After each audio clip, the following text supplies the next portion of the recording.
اسلامی سال کا آغاز ماہ محرم الحرام سے اور اختتام ماہ ذو الحجہ پر ہوتا ہے۔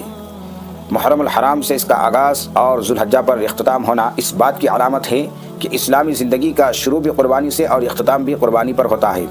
گویا کہ ایک مسلمان کی تمام زندگی قربانی سے عبارت ہے۔ ذو الحجہ کی 10ویں تاریخ حضرت ابراہیم علیہ السلام کا عشق الہی کا بے پناہ جذبہ اور حضرت اسماعیل علیہ السلام کا آرزوئے شہادت کا واقعہ پیش کرتا ہے، تو محرم الحرام کا مہینہ امام الشہداء سیدنا امام حسین رضی اللہ تعالیٰ عنہ کی شہادت کے عملی واقعہ کی جانب دعوت دیتا ہے۔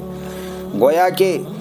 ذی الحجہ کی 10ویں تاریخ کو اسماعیل علیہ السلام اللہ کی رضا کے خاطر اپنے گردن کو چھری کے نیچے رکھ دیتے ہیں، یہ کٹنے سے پہلے ہی درجہ قبولیت حاصل کر لیتا ہے، اور محرم الحرام کے 10ویں تاریخ کو نماز رسول صلی اللہ علیہ وسلم نہ صرف اپنے بلکہ اپنے آل و عیال اور عزیز و اقارب کے ساتھ اپنے مولا کی رضا کے خاطر